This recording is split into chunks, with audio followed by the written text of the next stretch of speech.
Hey everybody, welcome. This is the creative conference for the Atlanta Film Festival. This is 2023 and we are so excited to have you here. It's morning for us, but we understand that you could be watching this at any time of day. And this is the Zeiss virtual panel. We are with Zeiss Cinematography.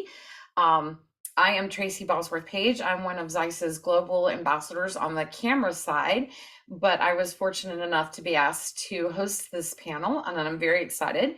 And one of the things that I am fortunate enough is to be involved with on the cinematography side is that we have a whole team of people that support us.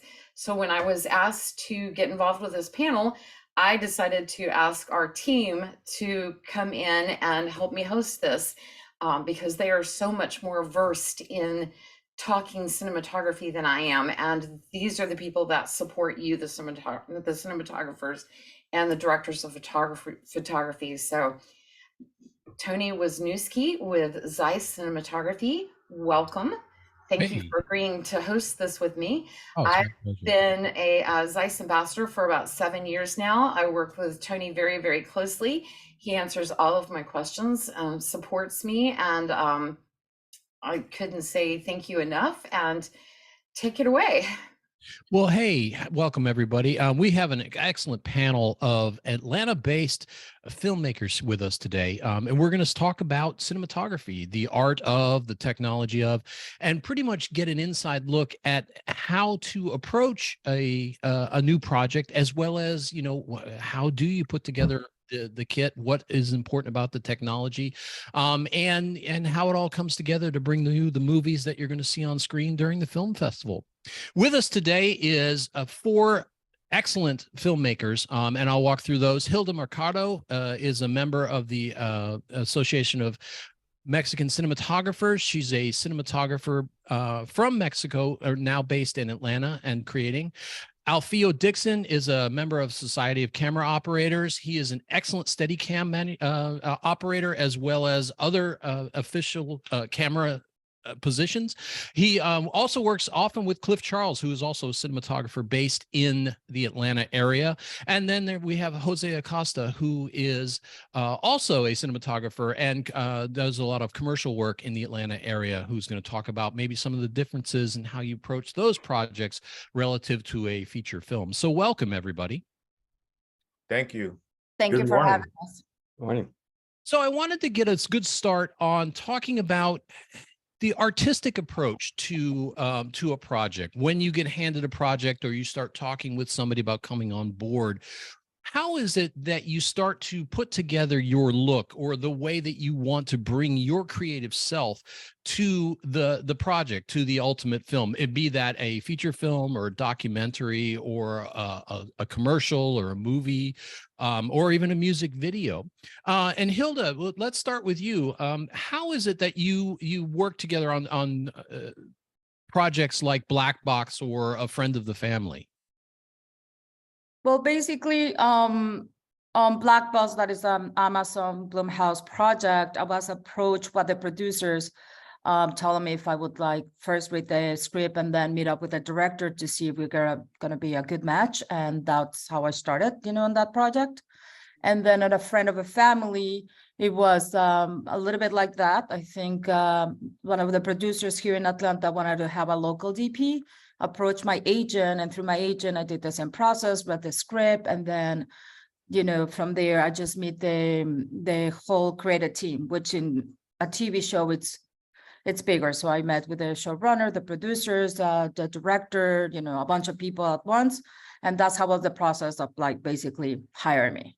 And I don't know if you want to talk later about the creative process, but that was for me the first approach, just to read the script and see if I was interested of, being involved in that project. Awesome. It looks like it has a very moody type of look to it. Was that through a conversation with the director, or how did you come across the look? You're talking about Black Box? Mm-hmm. Yeah. That process was really nice and very creative. The director, first of all, I read the script and I got a lot of like images in my mind, and are you talking about? Yes. I have a lot of images in my mind, so I just put together like a little lookbook, and then I meet over with the director, which in this case, he was full of ideas, full of reference, which is really good for me, because then he'll lead me to whatever, he wanted to, to go in terms of like the look or his visual, images in his mind. So then it was easy for me to, based out of that, sort of design the look of the reference that he gave me. But he was basically, one of the things that I really like about Emmanuel is that he had for every scene like a reference. He's like, let's look at this movie, let's look at this frame, let's look at that. So it was easy for me to basically create that. For example, the images that you pull out from the church, he just wanted to be very moody, and he didn't really want to see a lot of stuff in the back. Actually, for him, he didn't even want to see that detail in the back. So, and we wanted to do something very different, because in this movie, we just traveled with different sort of like mental spaces. So we one of the things that actually I wanted to do when I told him is like, not to make the wedding like day bright, because this is his mind, this is something that happens in this mind, just to make it really, really contrasty and moody. And this is one of the things that I really like a lot. Awesome. And I like the flares, and we designed that and everything there. But yeah, it was a combination of what I was, what I thought, and then he was really, really good at guiding me. He had a very clear idea of what he wanted, which is very nice to have a conversation out of that. It seems like there was a lot of use of natural light there, or at least the effect of natural light. Do you find yourself leaning towards that type of lighting scheme in your work? I like that a lot. But for example, all of like the images that you're seeing right now, we enhanced the natural lighting. And in the bathroom, that scene, we were running out of time. We were supposed to shoot it in the bathroom, but then we decided that we had to do it in the bathroom. And like, perfect. Like, I don't need to light it at all. It's the second floor. The light was just hitting there was like south facing. So it was just that we were there at the right moment. And I just went over by doing, like shooting with available light, which I like a lot. I like the quality of available light or the sun. So whatever I can do that to shape it or to sculpture like the scene, I will use it. But there are times that you can, that it's just better to light it. And I try to have an artificial, when I light it, to feel that it's very natural. Awesome. Thank you. Cliff, I was noticing that the piece that you did as well, that you shared with me, the slow hustle, there is a lot of natural light, but it's a little bit different. It looks like there was a lot of overcast, and it seems that you leaned into that as well. Yeah, so the Slow Hustle is a documentary, and in being a documentary, there's not a lot of opportunity sometimes to control situations. You're especially in this particular project where we were following a story that was evolving as we were filming.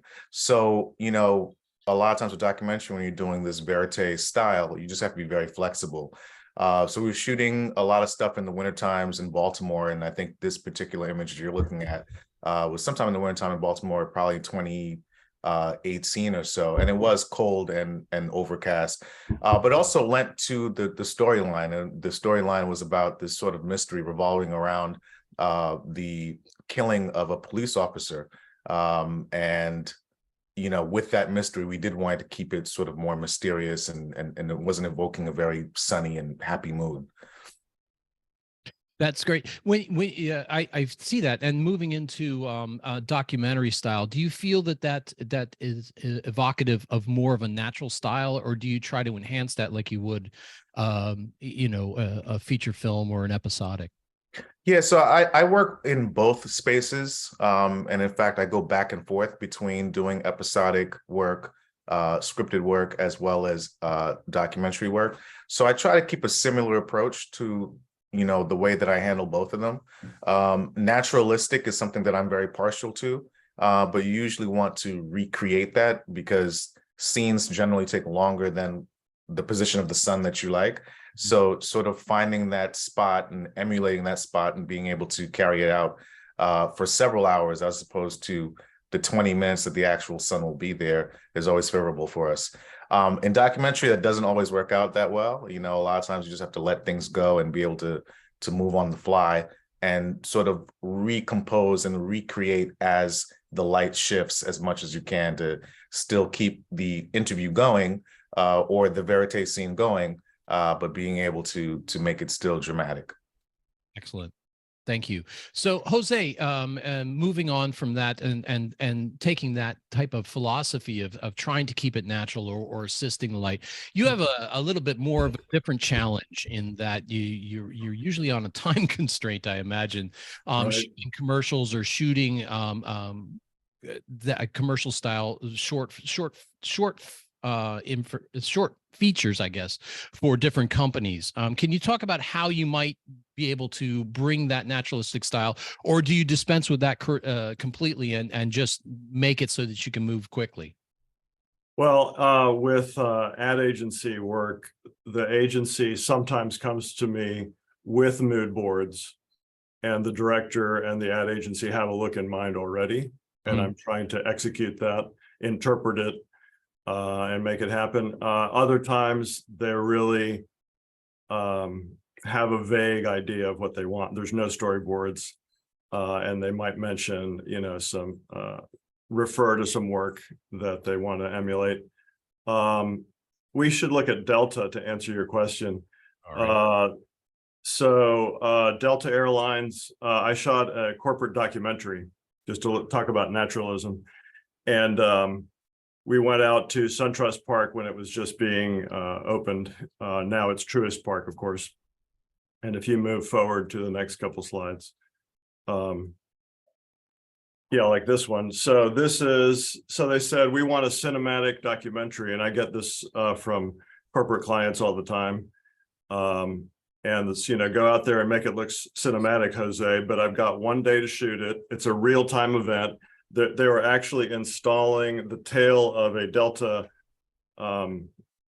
jet at the stadium next to the parking lot. That's the Delta parking lot. You say that's not close to Hartsfield International. So no. So that was a lot. So we filmed the entire preparation of the tail at Delta, at the tech ops at Delta, and the transportation of it to the stadium and the installation, all in 1 day. And so we had to, so when they say cinematic, so my interpretation of that is try and shoot some shallow depth of field, like in the previous slide. Try and get some, some of the things that you have when you have controlled lighting, except that we don't have controlled lighting. So we had 5 cameras, luckily. They did spring for that. And I was shooting, the main camera with these shots was my red helium 8K at the time. And I was shooting with Otis primes. And I loved the flare on them. And I loved that I could shoot, deep focus or use a lot of ND and shoot shallow focus. right.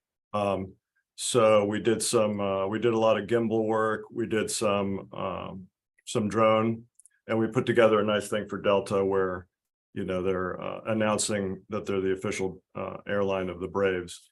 So that's how I deal with kind of naturalism. Is we have to go out there and make the real world. Luckily, we had an overcast day. There's nothing like luck.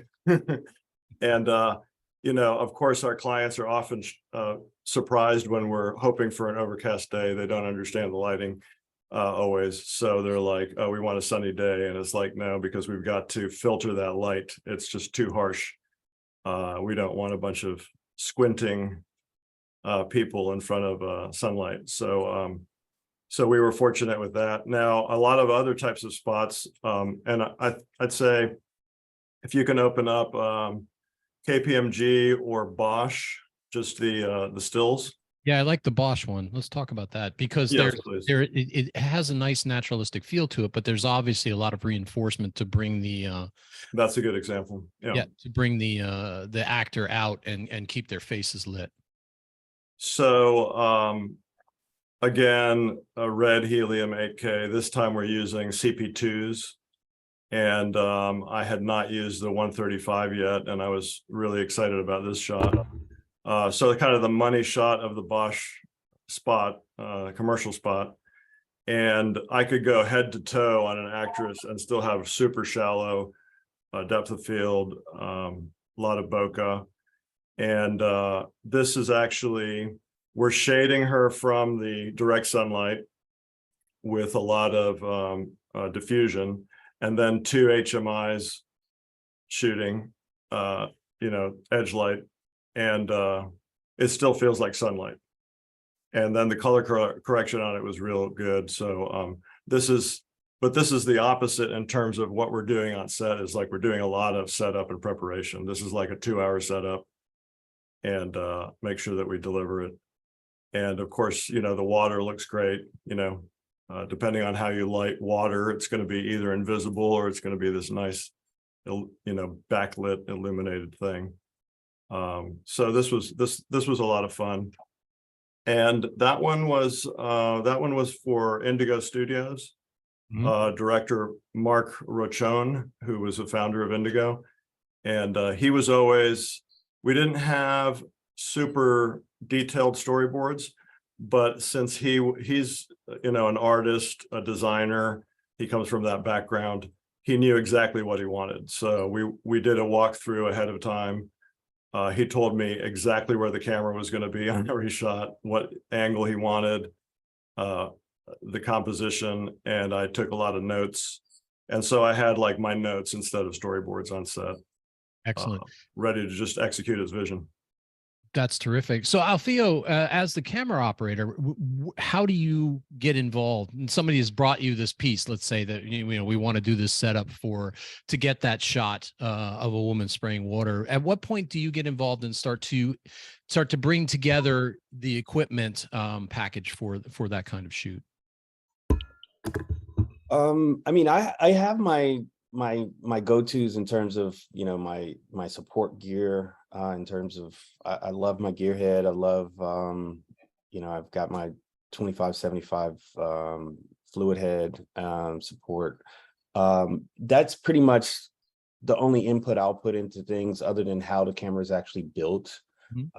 Usually our cinematographers are, because the digital sensor is now the new film stock. So the cinematographers are the ones that are actually, requesting which cameras they want to use. And I guess that's usually based upon budget and availability. And same thing with lenses. So, really it's just how it's all put together is what I usually get involved with the assistants and with the rental houses. Wonderful. You mentioned there, and it's a concept I want to touch on really just for a moment, as digital sensors as film stock. And Cliff and Hilda, let's talk about that for a minute. How do you approach including that type of designation into the look that you're trying to get? Certainly, you're going to choose lenses because of the way that they react with the light that they're receiving. But we also now, everybody has a certain color space in their sensors, and how significant a role does that play in your work? For me, I've used just about every camera on the market, so I'm sort of it really just depends on the project and what the project calls for. I have been partial lately to large format, and then when you're going with a large sensor, you're somewhat limited in your lens options because not all lenses can cover that size sensor. One of the ways that I actually started using the Zeiss Supreme lenses was because of the fact that they do cover the large format and they resolve very well. I've used both the Radiance as well as the traditional Supremes, and great flare quality, very clean, crisp, and really resolved in the way that I wanted to resolve for 6K and 8K projects. But yeah, it really just depends on what the project calls for. The large sensor, I really like the way that I can include more of the environment within the frame, but still be able to have a shallow depth of field, because my 50 millimeter will give me a lot more horizontal information in the large format than it would if I was shooting Super 35. But yeah, I work pretty much in everything. Every once in a while, people will call me and I'll dust off my Bolex and we'll shoot from 16mm. That's awesome. Yeah, no, I in other conversations I've had, I always hear if you can shoot it in 16, then 35 and full frame is easy. Yeah. So excellent. Hilda, do you see yourself choosing cameras relative to the addition of the look that you're trying to achieve?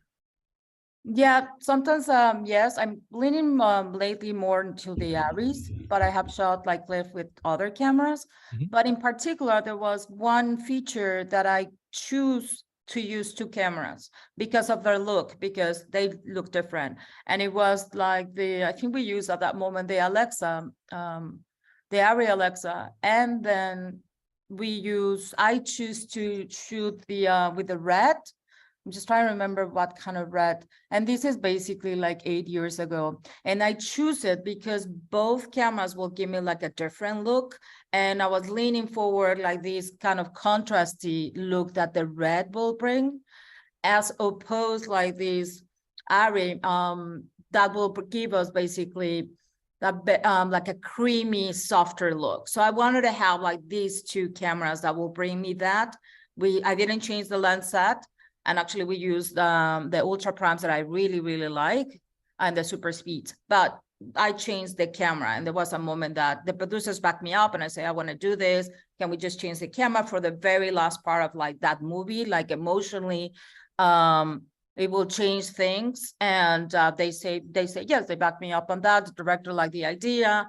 And then we just like changed by the last, I think, week or 2 weeks. We just swapped cameras entirely. And we just shoot that part with that camera, which was really nice. So yes, like I liked, the combination of those two cameras because of the look. And then lately I haven't been able to do that. We just go basically with one camera. There was a project that we did change a lot of lenses, the last days of Ptolemy Gray. It was an Apple show. And I was like rotating DP. So in that case, I was like presented with, with a kit of lenses. Like we have different ones. We have the Tony Tokinas, excuse me. We have Zeiss lenses. What else we have? I have a little note over here, but we basically have the Sigma Classics, the Ingenue. There's a really nice lens called Type M. There's a T1, and it gives like this really nice distortion at the edges. And the last days of Ptolemy Gray, it's basically about someone with dementia. So we had to represent different worlds, like the dream world, the dementia world, the fantasy world. There was a lot of things playing in their mind, but in that case, we also use the falcons and strip diopters. So in that case, we didn't change the cameras, but what we did is created this kind of like back up the intentions of the script or the arc of this character through the lenses. And but we use a large format. We use the ATLFF, which was really nice. It was the first time for me to use like this large format, and I really like it. I was a little bit afraid about this like depth of field, like the tininess. I didn't want to kill the AC, but it was really nice, how they look. And I love like Sean Peters was the other DP, the main DP, and he created this really nice kind of look. And my job was to sort of like, grab it, take it as my own and push it to whatever my episodes will tell, but you have the flexibility and you have like the freedom to basically grab it and still create with that and suggest lenses and other things so we can support the story. Wonderful. Thank you for that. So that really in the combination is a lot of what you look for. There's a lot of push and a lot of buzz now about using vintage lenses, and especially on the newer Super 35 sensors. I asked the question to all of you. What is your feeling on moving in that direction, on the ability to utilize older lenses in the productions that you're making? For me, it's like, I really like to use the vintage lenses. And the reason right now more DPs have the tendency to use them is because the digital cameras right now, they are very sharp. So now, before that, there was a combination of like lenses and the camera, and we start putting a lot of diffusion in front to basically make that image a little softer instead of this harshness that sometimes even with the depth of field doesn't really work. So I like to use vintage lenses because it gives you another texture. So it takes out like this sharpness, it gives you like this texture in different ways, like how the flares, the lenses basically have personalities as well. So the flares are different. Like I work with the Black Hawks, I forgot the name of that lenses. And the Black Hawks, like they're really beautiful lenses, but what happens is like they don't flare that, they don't flare, like they glare, which if you start knowing these personalities, then you use it in a different way. You use it, Blackhawks, the Tribe 7s. So yeah, which are really, really beautiful lenses, but then they didn't flare. So in particular for that project, I brought in the Sigma Classics, and to this particular sort of like scenes, or basically there were takes basically so that we can flare them, and I will use a flashlight and flare them. So I think right now the tendency is just to have a little bit more texture and personality, and the vintage lenses will give you this softer, creamy look that sometimes we desire, and sometimes we still add diffusion, but sometimes we don't. You don't need it. And the other thing that is really important that a lot of people are focusing right now is the bouquet of the lenses. So sometimes you just check on that, like how much they flare, at least I like to check that, and what is the bouquet of the lens. And if these are variations also that happen at the edges, that is really, really nice, in particular for the large format, the ATLFF. Excellent. And you mentioned the Tribe 7s, which are a terrific lens. They kind of modernize them though, don't they? They take them and for ease of use, especially in today's setting. Yes. And I ask again, I lean towards Alfeo. Do you find that using a modern housing is easier on you? Yes, absolutely. Well, I was going to say, Tony, that and when I didn't go to film school. I actually went to advertising school here in Atlanta called Portfolio Center, and while I was there, nice. And while I was there in their photography program, I kept, I wished my lenses were this crisp black and white, real, clean look. But I had this really soft texture to mine, and it was the older Sigma 35 to 135, which was kind of my go-to lens. And, and everybody loved it. And, it was just really flary and everything. But, the whole time I'm wanting something else in terms of my look, while everybody else is loving that look and wanting it. But yeah, rehoused is definitely when you get all of these vintage lenses that haven't been rehoused, it becomes a headache in terms of it reminds me of the old DSLR days when those started showing up on set, trying to figure out how to use them properly and make it all work for us. So, it makes switching lenses a lot faster, and you don't have to readjust the entire front end of the camera to put these lenses on if they're rehoused, because they're pretty uniformal at that point. So yeah, it's definitely something to really consider if someone wants to go to vintage look, that if you have showing up with all these different lenses, sizes and styles, that it could potentially delay trying to get camera up and ready to go quickly. Imagine. Yeah, one of the comments that was made to me previously is you got to make your days, and I imagine if you're any efficiencies that you can gain, in lens, especially in lens change or setups or calibration, that's certainly helpful. Jose, I imagine you run into that a lot as well. Yeah, I did. I did have a set of Nikon, vintage Nikons. Nice. Adapted to EF that I used to use on set. And it's funny, Tony, you mentioned it's just those tiny little housings with tiny markings, and it's the pressure on set to get the f-stop and everything adjusted right under pressure. And you know, I've got to pull out a light to see the lens to make sure it's, so I got tired of the housings and I sold those off.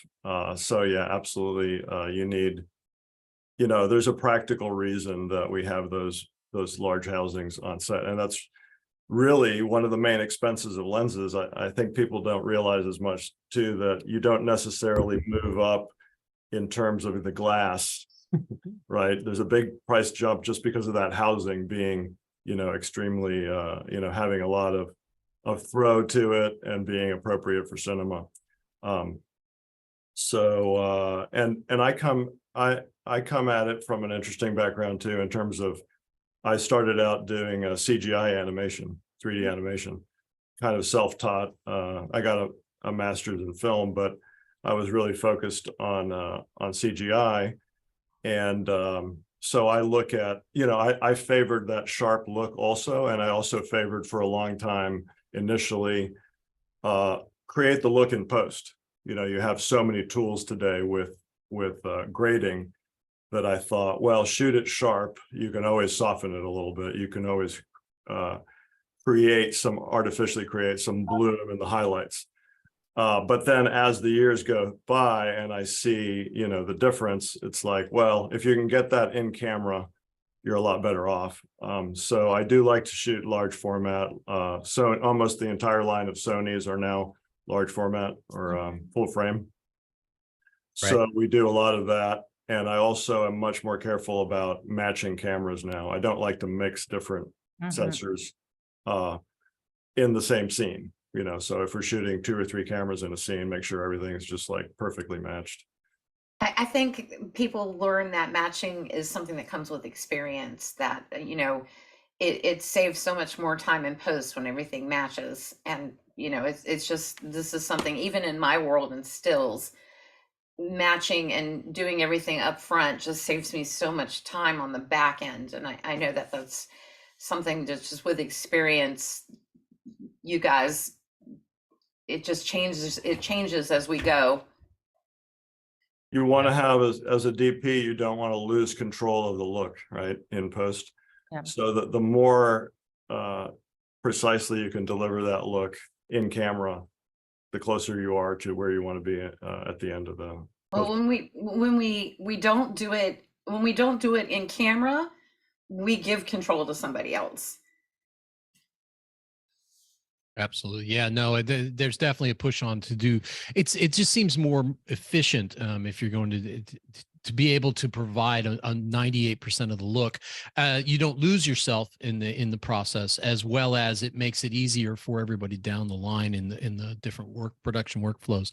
I wanted to turn to that for a little bit of a conversation, talking about the needs of data throughout the production workflow, not just on set for viewing either live or at the end of the day for dailies, but what kinds of data are being required? How much of it is a part of your decision process relative to the productions that you're doing? And Cliff, I'll turn this one to you to start. You know, when you're deciding not only the look, but if it's a heavy VFX production, or you know, are there requests of you relative to the data that you have to make sure that can be provided and controlled throughout the workflow process? Yeah, definitely. I've done several shows with heavy VFX. It's really important to get ahead of it. You know, the worst thing in the world, which has happened to me in the past, where, you know, we didn't have it together in terms of exactly what was going to happen in post-production, but they knew there's going to be some visual effect. And it was like, well, let's just shoot it against the green screen. I was like, okay, well, what's going to be in that green screen? You know, where is the light going to come from? You know, so there are a lot of decisions that need to be made beforehand if you want your comp to look really good. So I try to get involved as early as possible with the director, with the post team, and with all the stakeholders creatively to figure out what is this going to look like in the end, so that we can really support that, you know, on camera. Now, VFX have come a really long way, where I've been amazed at some of the things that they're able to pull off with very little on my end, you know, to provide for them. But when we do have things that are very intense, and especially if the production doesn't have a very large budget, it's really important to be very specific, you know, with your shot making. And I love to do that process with the VFX person on set, you know, so that we're checking in with each other. And I'm like, okay, is this good? Are you sure you don't need this? Do you need any tape marks on that green screen over there? Just because at the end of the day, I think that our photography is diminished, you know, if their VFX doesn't work and vice versa. So it's really hand in hand that we have to really be close and tight to working with each other. As far as data goes, there's not much that I have to provide. The assistant cameras will provide things like measurements and whatnot, and a lot of lenses will record the metadata that the post facilities will need in order to sort of duplicate distance and perception, you know, with whatever they're creating in post. So that part of it has gotten really easy, and lens manufacturers and camera manufacturers have really helped out a lot in terms of the ease of that data being available. Excellent. Do you find yourself there's a shift on to do a lot of previs, either to walk on in you know, to walk in and be able to estimate the looks or what plates you're going to need as you move forward? Is that sometimes also provided, or are you just seeing it in your mind, I guess? I usually beg for those things. They don't always happen. You know, so when we don't have that in place, you know, a lot of times, you know, we do a lot of television, and Alfeo and I did a series in Atlanta which had a lot of VFX, and, you know, TV doesn't have a lot of time, you know, so there's a lot of things that happen very quickly. So yeah, during our prep periods, we really have to like nail it down and, you know, well, what do we need here and how are we going to achieve that, and just sort of figure it out. Unfortunately, I've done enough shows that I'm able to see some of the pitfalls before they come, so I'm able to pivot and try to get us, you know, out of those issues, you know, beforehand. Alfeo, how does that that play to you in your part of the process? I mean, it's really important because I'm asking, you know, Cliff, like, hey, so what are we shooting? You know, it's like they might have a storyboard, and the storyboards are great because at least it gives an idea, and I can understand what the intent is that everybody else has seen.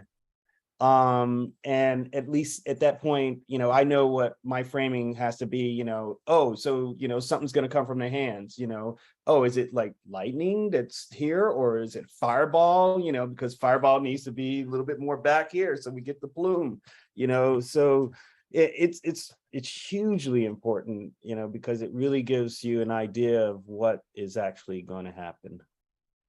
Yeah, I'm just sharing a piece that that I think is excellent. You know, obviously there's a lot of planning involved, not only just to in the looks, but also, you know, the choreography of how you're going to shoot this, as well as the data. So it all kind of comes together right in your rig, right on your back, actually. Yeah, so this is actually a opening to a feature called Cooking Up Christmas, and it's introducing the chef in her world and the relationship she has with the manager and wait staff and everything. And trying right here, she's saying, you know, let's get everything together, and she's just talking to her crew. And then in comes the manager's like, you know, hey, you know, we're over budget or something like that. And it's like, hey, leave me alone. I'm in my kitchen. I'm in my element. And he's like, look, I got a business to run here. This is totally me improvising second team rehearsal here on what they're saying. But it's that you get the gist of that, you know. And one little mic boom got in there. And when I went forward a little wider to show the pots over there, that was really cool overhead, you know. And that was just my forgetting to say, oh yeah, hey, look, I'm gonna go wider at this very end and tilt up a little bit more because I love these pots. And, you know, and that was my bad for not communicating to the boom operator that I was reaching for that. And that was actually one of the better takes. So, you know, it's like, can you put a pot in there to hide that mic? Which I'm sure a little impromptu VFX. Yeah. Yeah. Your Game of Thrones coffee cup moment, huh? Yeah. So communication really is the key. Then that's kind of what I'm hearing as we talk about all of this, is making sure that all of the facets, all of the department heads are actually talking together and making sure to bring this all together so that it's one cohesive and excellent presentation. Absolutely. Yeah. Terrific. You know, that's about what I had to offer. Based on our conversation, I leave it to you guys. Is there anything that you want to bring forward about how you talk about the art or the technology of the production process?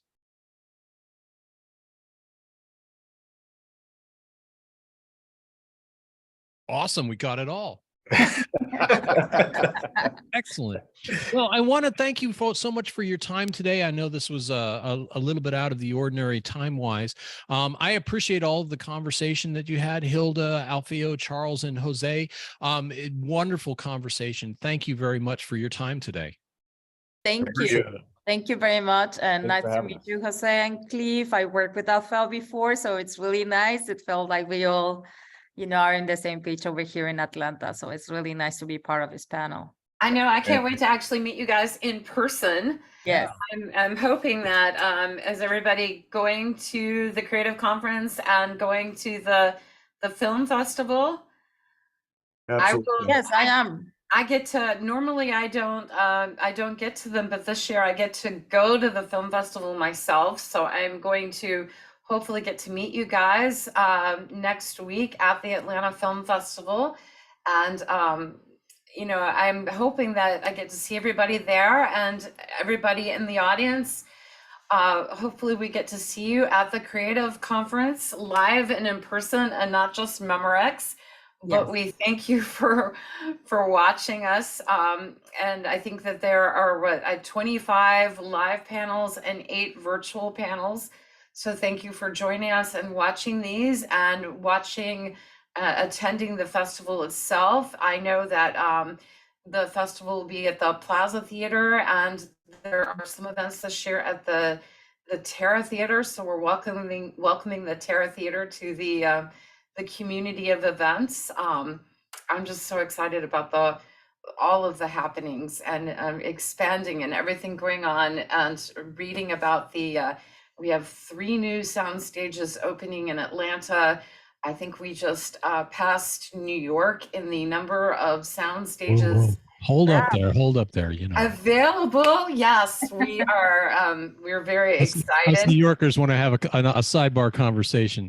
Yes, sorry, Tony. Atlanta is where it's at, and we need you just to move down to Atlanta. We're taking over the world. That's awesome. We love it. That Yeah, is what we're doing. and we come down as often as we can, especially for some of the events. Well, thank you to everybody, and Tracy, as always, thank you for being our officiator and our host today. Thank you, and I'll see you guys all next week at the Atlanta Film Festival. Yeah, I'll see you. Thank you. Thank you. Thank you. Thanks, everybody. Pleasure. All right. Thanks.